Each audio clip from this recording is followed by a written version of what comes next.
Sometimes it's really hard to watch what I most want happening to or for somebody else, but I've learned to try to take it all as a good sign. Welcome back to the 50/50 Project, where every week I talk through an item on a list made up of one thing I've learned for each year I've lived. This week we're back in the making category with thing number 33, see confirmation in competition. So, I talked a little bit about the utility of jealousy back in episode 29 when I was saying how useful it can be to listen when I'm bristling about something. Over the years, I've learned to pay attention to jealousy in particular because it's the body's way of cluing me into things that I really want, but I don't have yet, on a very honest gut level. I mention that now because for me, there is sometimes a little bit of jealousy that comes into play whenever I see somebody else getting something I want. And I think that always comes into place for me on some level when I watch my competition succeeding. And I should probably define competition first because that can mean a whole lot of different things. It might mean, a literal opponent if you're talking about a sports situation or if you're running for office or if you're up against maybe one or two other people in sort of a zero sum situation for a promotion or for a job opportunity. But it can also be a little more breezy than that. I mean, maybe competition is just sometimes colleagues in general, and you're having a day when you feel maybe a little bit outshone by the rest of the team. For some people, I know it's a family structure in which there are favorites and less favorites.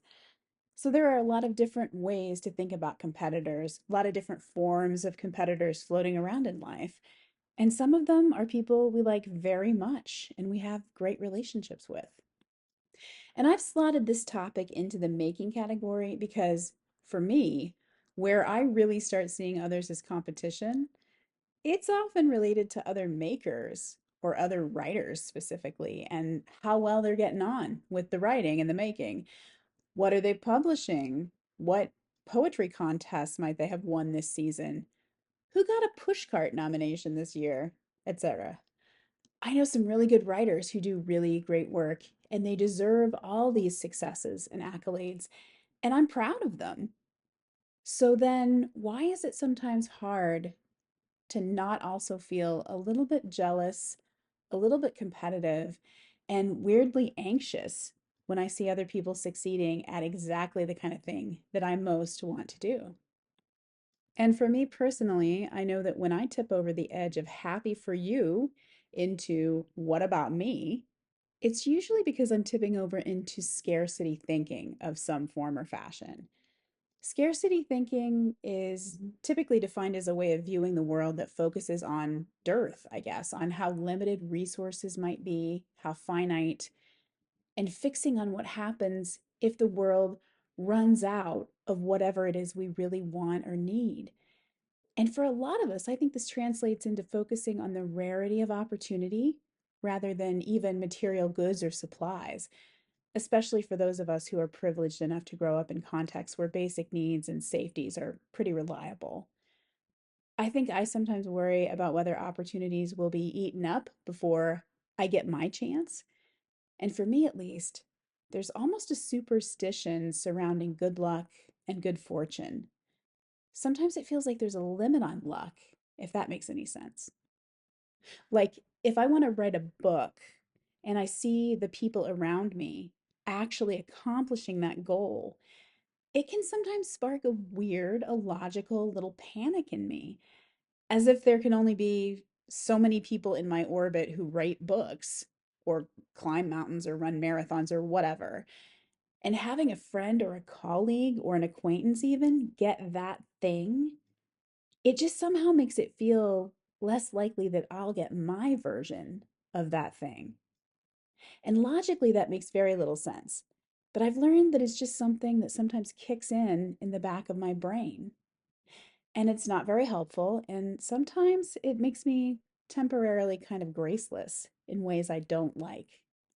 So a while back, I started trying to tune in to this illogical and sometimes ugly feeling and really flip the script on it whenever I can.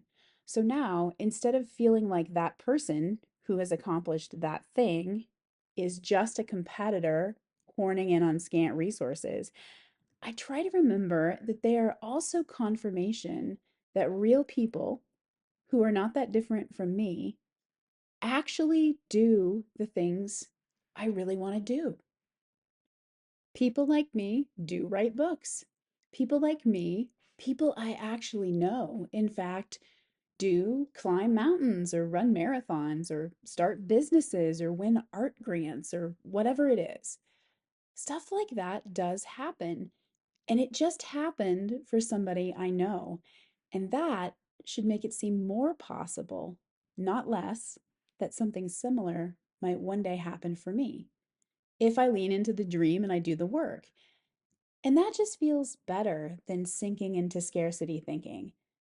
And it makes it possible for me to be a better friend or colleague or acquaintance, to be somebody who really does want great things for other people and who can celebrate when they pop up. Is that automatic every time? No. There's still a little bit of jealousy sometimes, but I do find it's helpful to flip the frame on the experience whenever I can. And I think that's become easier over the years with practice and with age. And now, when somebody does what I most want to do, I try to see it as confirmation that it can be done, and by somebody not that far removed from me. Okay, that's about enough of this for today. I hope you see all kinds of confirmation floating around out there today. Thanks for spending some time with me, and I'll be back next week with thing number 34.